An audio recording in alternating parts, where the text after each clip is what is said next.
Hello and welcome back to the channel. My name is Krashy, and today we're going to dive into a VOD review from Black Tim. So big shout out to Black Tims for sending me a Jungle Grux gameplay. And essentially, I'm trying to get into doing VOD reviewing, and this is something I do for every competitive game. Everything that I focus on, I try to do VOD reviews. I do like coaching, or I'm like looking to find ways that I can learn things from other players while also potentially giving them something to think about in a newfound perspective. So first and foremost, my mastery level in this game is not at peak. I don't think I'm like the best jungler or the best player in the world.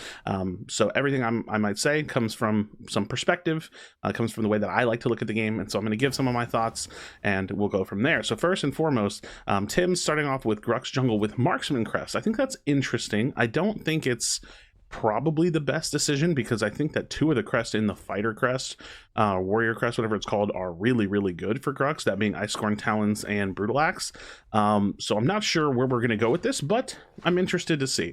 I don't think it's the worst decision in the world that you can make, and it also gives you some pretty cool stats, because the marksman crests come with like attack speed and stuff, so it's not a terrible option, that's definitely for sure. And then it looks like he's gonna bone saw first item, which I don't think that I'm a huge fan of, just because of the changes to bone saw. But I'm probably not gonna harp on the build too much, because build diversity is definitely a thing in this game. That comes down to a little bit of playstyle variance.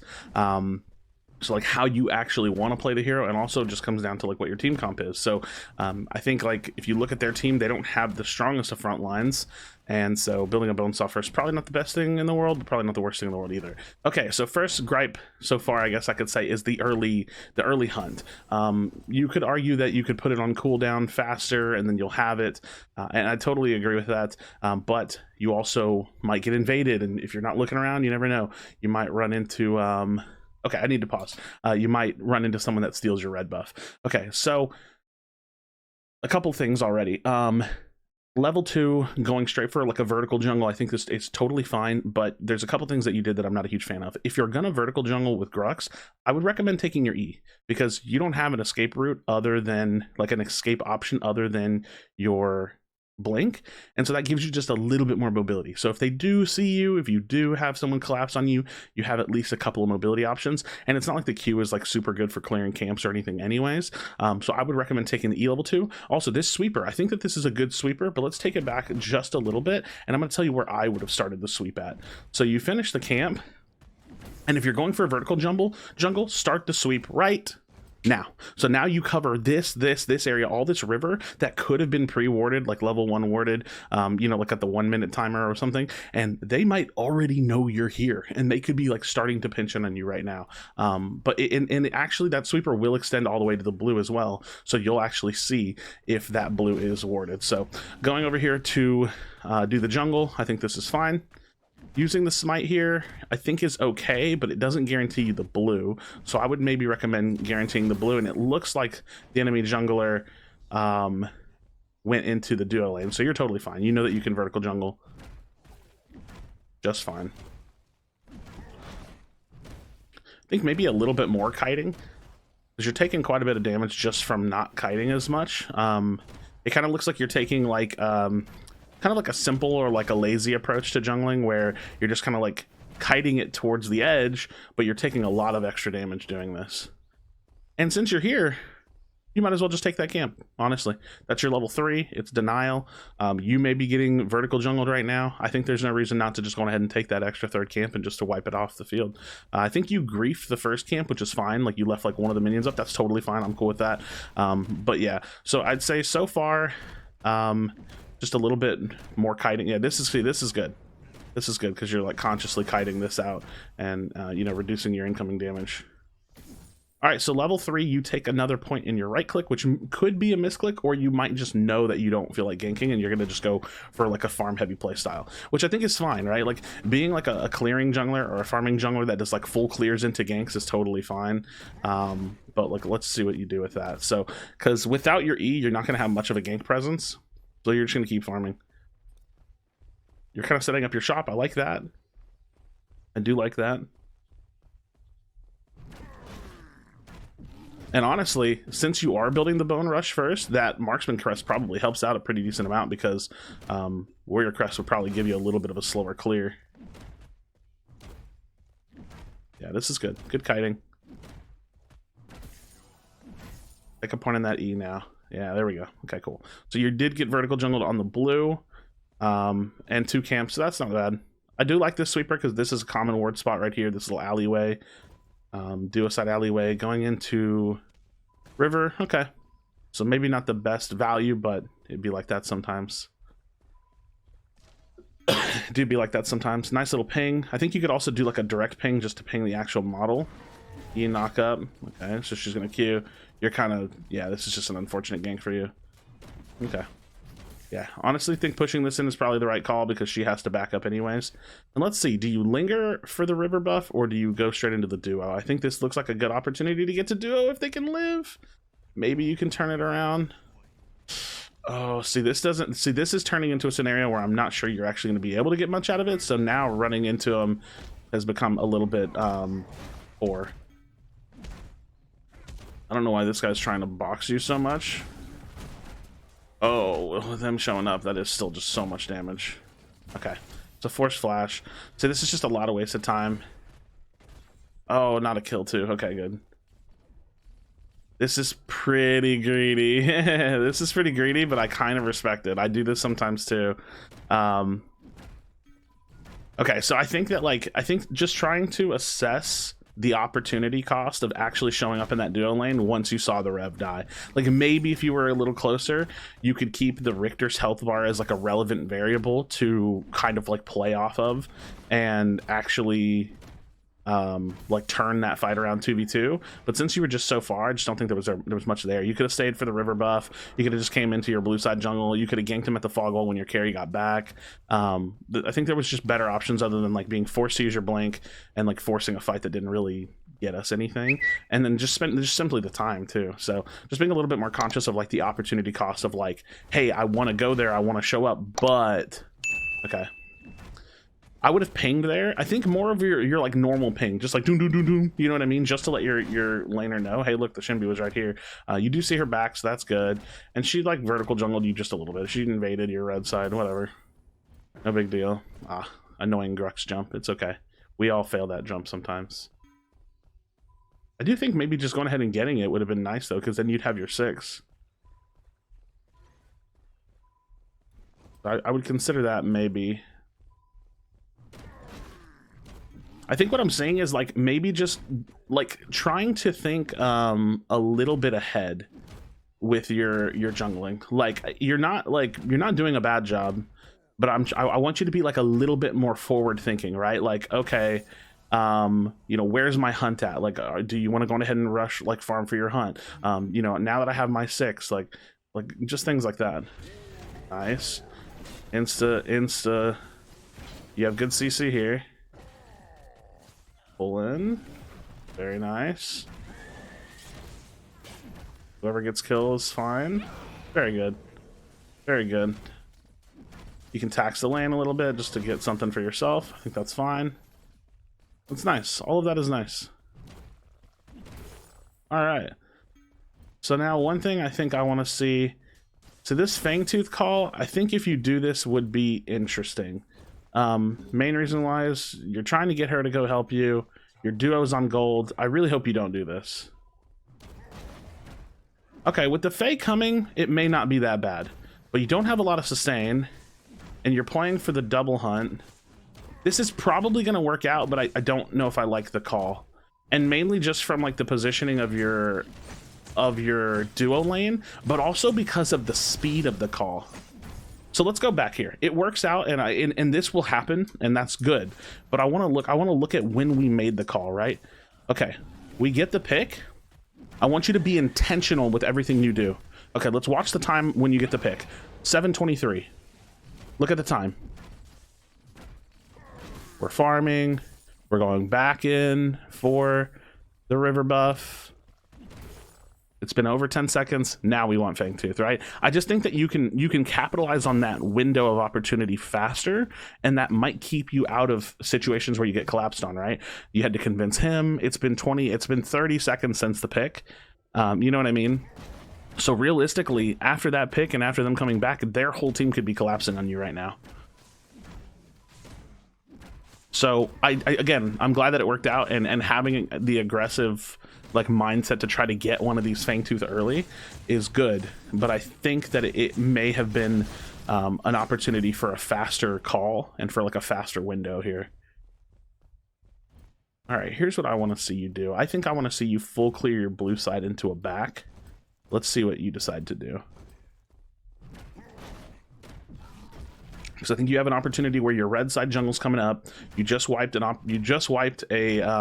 Fangtooth off the map.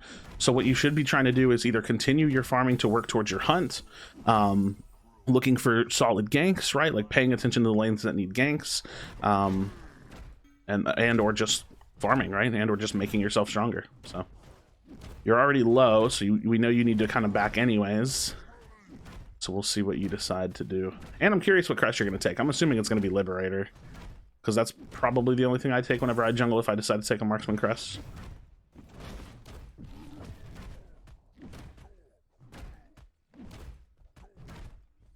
All right. Let's see what you do here. Surely you're going to do exactly what I thought, right? Surely. Yeah, okay, cool. I think that's perfectly acceptable. Okay, one thing I'm not seeing a ton of is you pulling up your control window to check your wild. And it may just be because I do it a lot, but I feel like I don't know where your wild is, and I should probably know a little bit, or you should be paying attention to it and thinking about it some.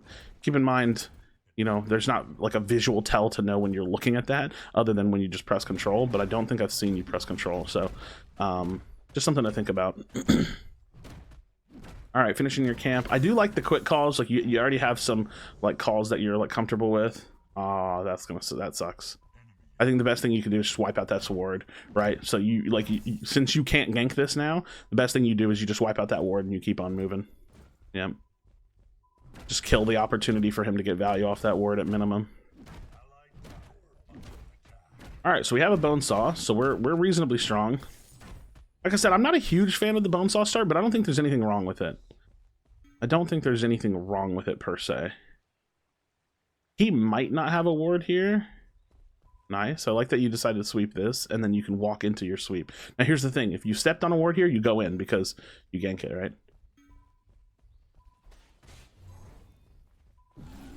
I lead with the E there. It's almost always guaranteed. I don't think that's bad. And maybe that's just me nitpicking, but let's take a look at that again. I think this hesitation could be a little bit of a bad thing, but like right here, E, instantly you knock him up and then you get the pull in. So I would maybe consider that as an alternative, but it's nitpicky, right? It doesn't really matter. Okay. Calling for the mini prime. I like that. Maybe give him an opportunity to push his wave or set it up or something.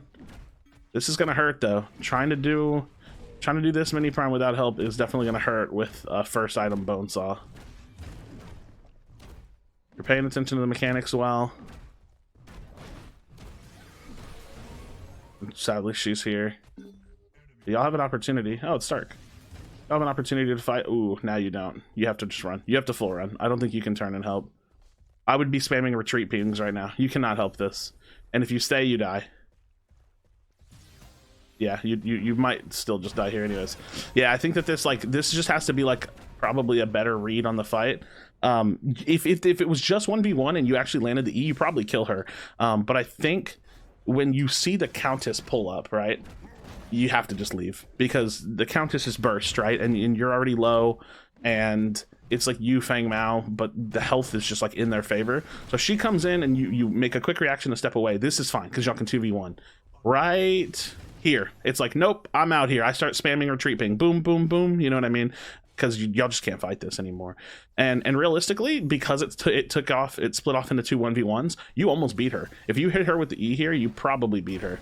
But I think that this is just like the opportunity cost was too great.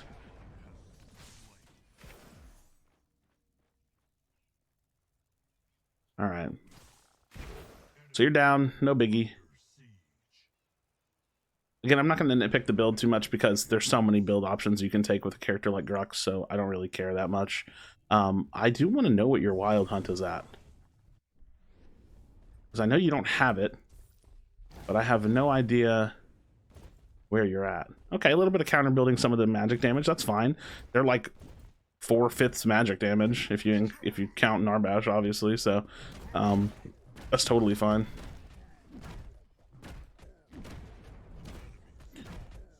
Okay, so their Murdoc's getting a little out of control, though. That's the only bad thing, though.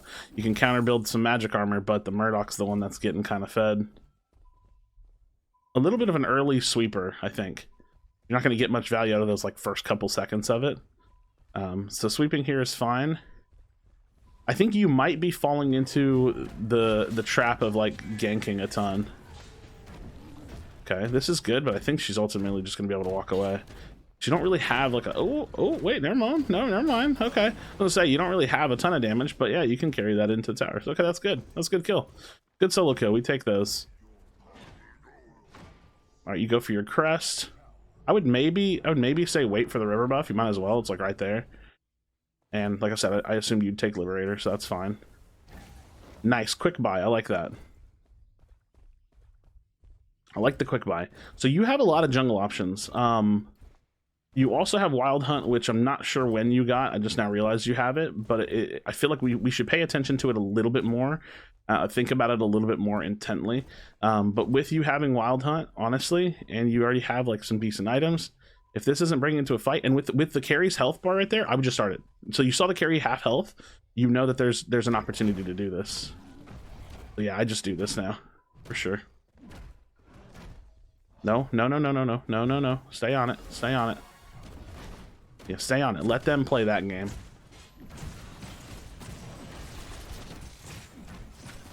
Now I think this is decent.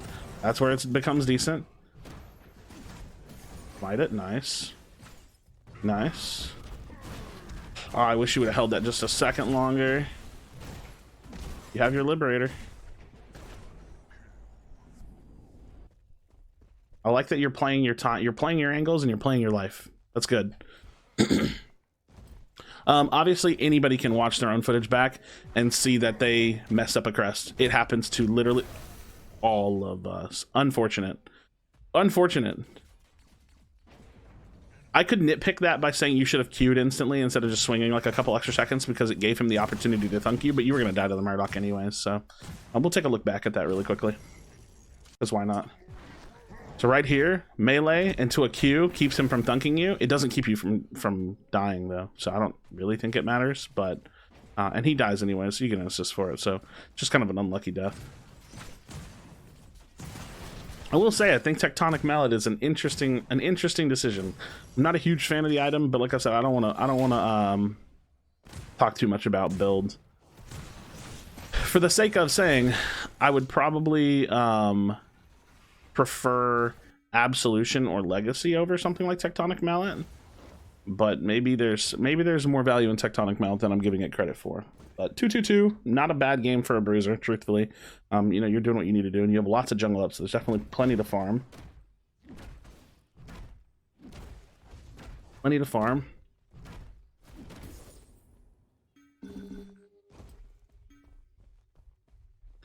Okay. Oop, a little bit of miscommunication there happens. Oh, Q, try to just get him off of him. Damn, you just can't. Y'all are just maneuvering all over each other. But it just happens, man. It happens. Like, it literally happens. Like, y'all are, you know what I mean? You can't tell if he's gonna step right, if he's gonna step left. You just try your best. But y'all get the kill, right? It's not that big a deal. Pretty solid. Y'all get the kill. Alright, with the Shinbi down, I would probably go get a mini prime here. The waves and the vision isn't really in your favor to do so, but she's down, right? So you could always come back for this farm, but I do think that there might have been a window to just go ahead and say, hey, you know what? There's a mini prime here. I think I'm going to go for that. And that could be really, really like decent to carry around the map, to also just get off the map. There's some opportunities, like there's essentially, I think that there's like two kinds of mini primes. There's mini primes that lead into Fangtooths, and then there's mini primes that you have to like score value out of by like pushing a lane. So this mini prime, there's not a Fangtooth coming up, but you could just have gone for mini prime during that window where Shinbi was dead, and then you could use that to like push out that off lane tier 1 or to put a little bit of pressure on mid tier 1. Granted, your carry is going crazy this game, so you're having a good game regardless. This is going to give you an opportunity to counter jungle, to get timers on their jungle, things like that. So like this red buff's up, perfect, dude. Take all of this red side if you can. Probably not the 5 camp because it's a little bit pocketed, but you could probably like step towards mid on the 2 camp and do it. Or you could just gank mid, or you could go for river buffs. Like, you have plenty of options here. I think this is great. I don't know if you hit her with that. That might have been a little bit too far. I would say with Grux, let's see how this fight goes. Okay, we flash away. Let's watch that back a little bit, because I feel like I have some thoughts with Grux on that. All right, and I need to pause it.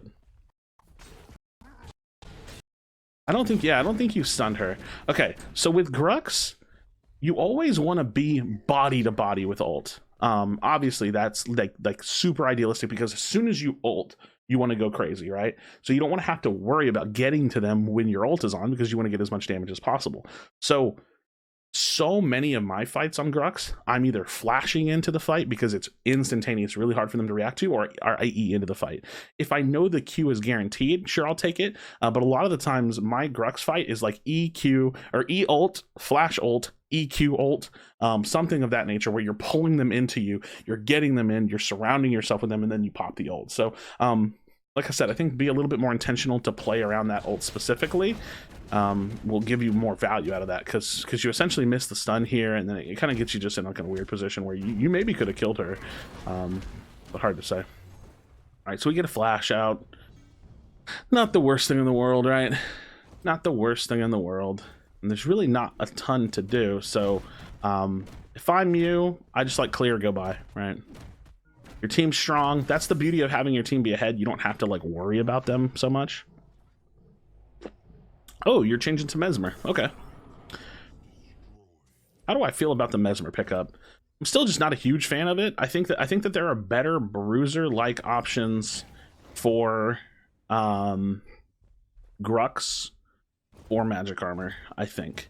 I don't think it's that bad or anything, but you could get Absolution, which gives you damage mitigation and gives you attack speed. Like, I just think that there are better options, but again, I'm not even going to nitpick that too hard, because builds are just items. I don't know. It's not my biggest worry. All right, we're clearing. We're doing good. I do think that we've missed, like, there's definitely been some opportunities for mini primes, right? Like, instead of hunting there, you could have gone for a mini prime and then saved your second hunt for the upcoming Fangtooth.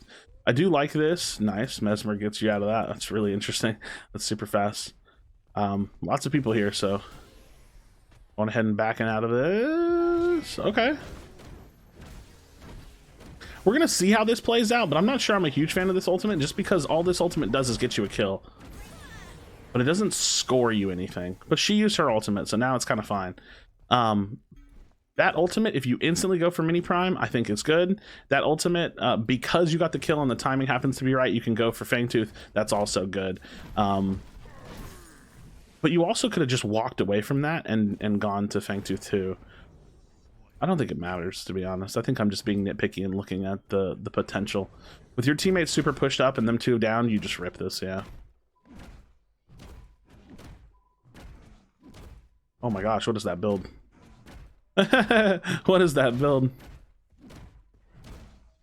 I think my concern, okay, and this is something that I feel like a lot of jungles, I need to pause for this. This is something that has come into discussions when it comes to talking about building, that I think a lot of players aren't paying attention to. Your build is not sustainable for objectives. Like, you don't have a build that's built for objectives. And what do I mean by that? There are a few items that I think you have to have, or a few things you have to have a better build for objectives. You need Mutilator or Sky Splitter for percentage damage, for percentage HP damage. In Grux's case, even Basilisk. Or you need Sustain. You don't have any of that. You don't have any Sustain. You don't have any life steal. You don't have any percentage HP damage. This is not only beating the shit out of you, but it's taking you forever.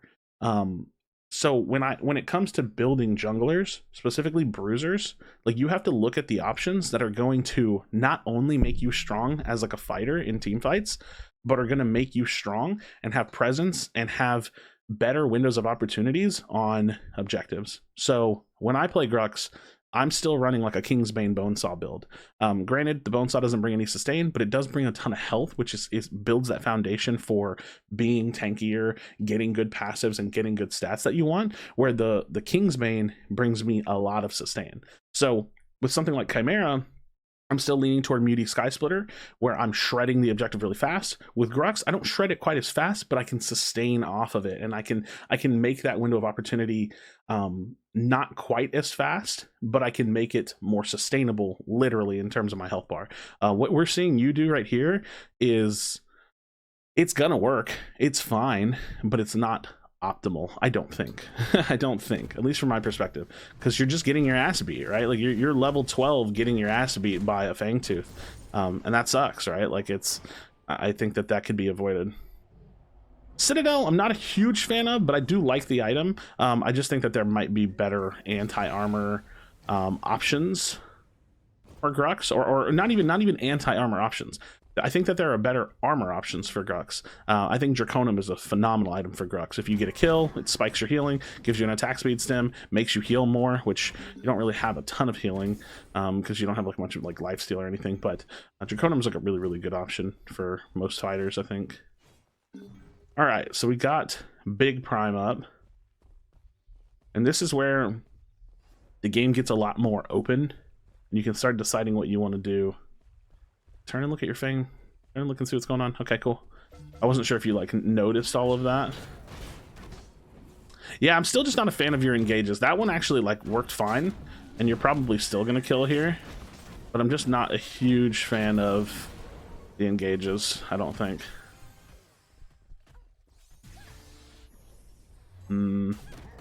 Swing away, swing away. Nice. That was a nice attempt. My only gripe is that I think if you have the mind for it, you can put a point in your abilities while fighting.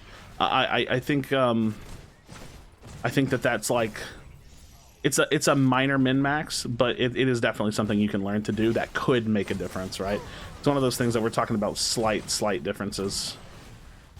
Could make a difference. Dude, your Revenant is popping off. I almost called him Reaper for some reason. Alright. So yeah, you're building into the Citadel, which I think is an okay option. I would prefer Draconum. I think Draconum is a really, really strong option on Grux. To be aggressive, give yourself some power and give yourself some armor. And then if you want like anti-armor on Grux, you do something like Basilisk probably. So I'm starting to warm up to Basilisk on Grux a little bit more. I'm starting to see the potential. And there you have it. Not a bad game. So whenever I do VOD reviews, I always like to end off with like a recap, my overall thoughts. So here's my recap for you, Black Tims. Think about your build a little bit more when it comes to the presence that you can have in fights and on objectives. Be a little bit more intentional with some of your decision making, with using your hunts, you know, on camps for clearing, as opposed to maybe going for a mini prime. You know, the early things that I said, like using your sweeper earlier so that way you can vertical jungle without being seen, or at least know that you've been seen if you're trying to vertical jungle. And then paying attention to your wild hunt. I don't actually know, and it might have just been me. I don't actually know if you looked at it much. You got to it, and that's fine. And you were on pace because you were farming a lot, so your pacing for it was fine. But I think I want you just to be a little bit more intentional with everything you do. So thank you so much for submitting this gameplay. I definitely do appreciate it. Hopefully you feel like you learned something. Again, we can nitpick about builds and stuff. I think the only reason why I actually leaned on that a little bit more than I thought I was going to is because of the discussion of build for fighting and being strong versus build for objectives. You got to hit it in the middle somewhere. You don't want to do, you know, super squishy builds that shred objectives, but you don't want to do builds that are just good for fighting for you potentially, at the cost of having weaker windows of opportunity when you do get a pick, when you do go for those objectives. So hopefully you learned something, friends that were watching as well. Hopefully y'all feel like you learned something and got something out of this. Let me know in the comments down below. I would really, really like to know what you think about this. And yeah, as always, be sure to be kind of one another. Tell someone you love them, and I'll see you in the next video.